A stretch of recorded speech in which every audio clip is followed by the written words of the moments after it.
This is a video to anybody that is looking to get a Septuagint copy of the Old Testament scriptures.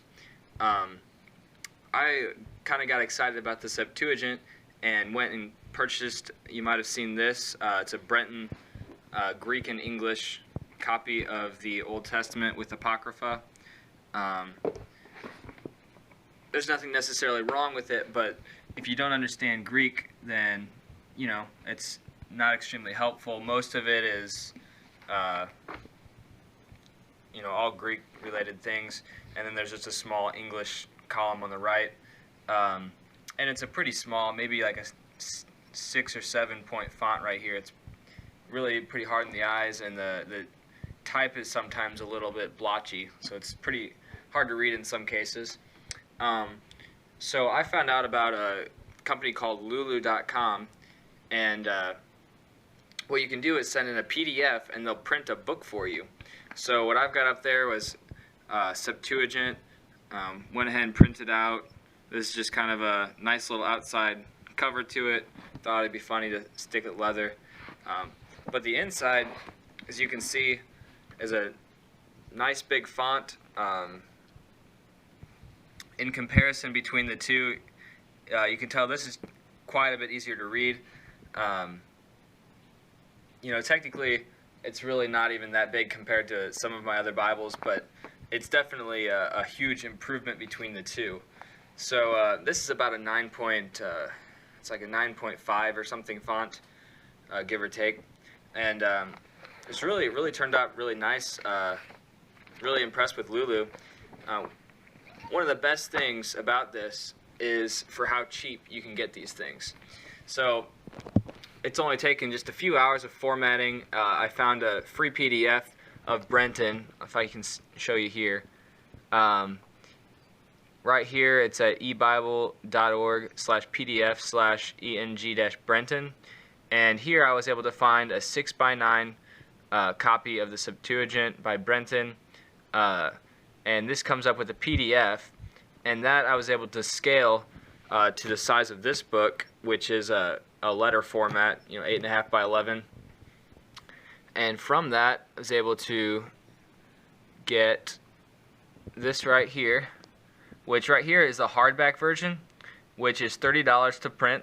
I'm not really sure what shipping will be for a hardback. I haven't purchased this one yet. I set it up first as paperback, which is right here, and so this paperback right here, you can buy it for $11.49. With shipping, it might be about $4, but I used a coupon. You can find Lulu coupons, and so I pulled it down to pretty much right around this price, with shipping. It showed up in just under 2 weeks. What they're doing is they're actually printing it on demand. It's called a print-on-demand company, and you'll send them a PDF, and they'll go right ahead and print out whoever wants one.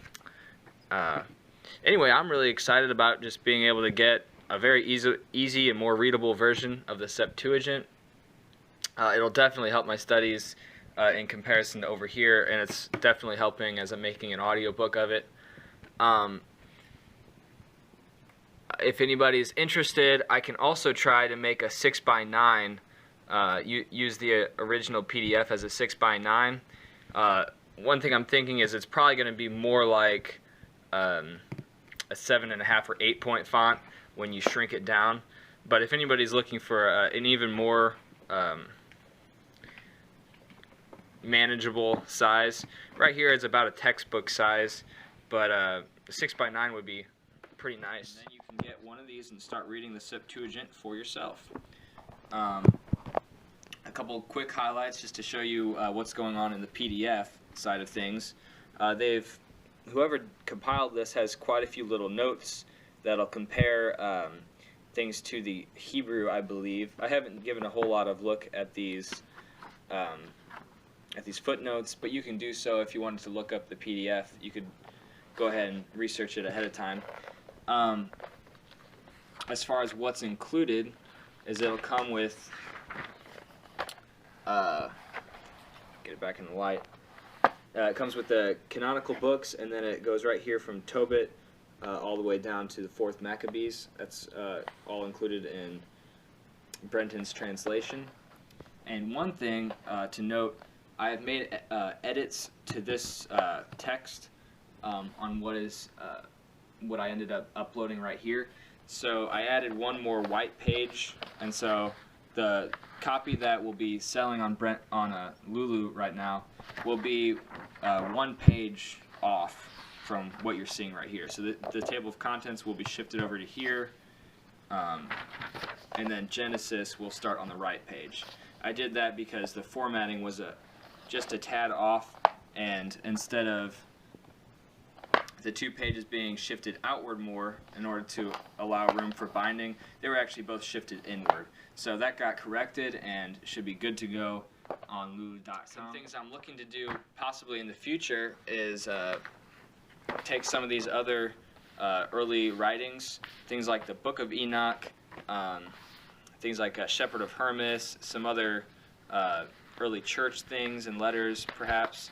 What I might do is compile a bunch of these and then collaborate them and get them on a book, and then throw them up on Lulu as well.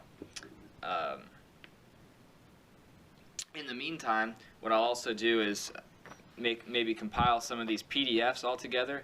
For anybody looking, it's really easy to make your own little booklet. Super easy. You take a PDF and... Sorry, my computer froze.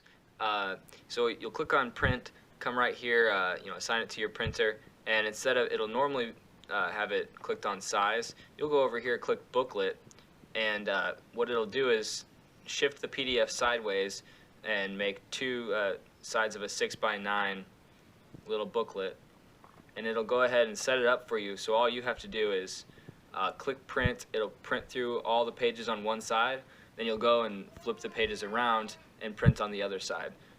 When it all comes out, all you have to do is make a little booklet, staple it on the inside. Not too hard to figure out.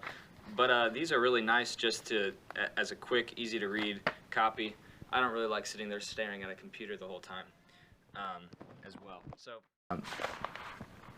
well, lastly, I'll go ahead and finish off and just remind everybody that well, first of all, I'm not saying some of these extra works, I'm not saying they're inspired, but they're definitely worth reading, definitely worth seeing how other people testify of their relationship with God. But remember, it doesn't stop there. It's important to remember that after we read, we might read Shepherd of Hermas for say, and it's really neat to see the visions that he's getting, and we can be edified by those things, but we've got to turn and have it occur in our own life. We have to make the relationship with God a real relationship within our own lives for us to be able to enter into His kingdom. And so it's just an encouragement for everybody. Too much studying can be a bad thing, but remember that it's a balance, and please just be in remembrance of that as you perhaps get these books and start studying. God bless you.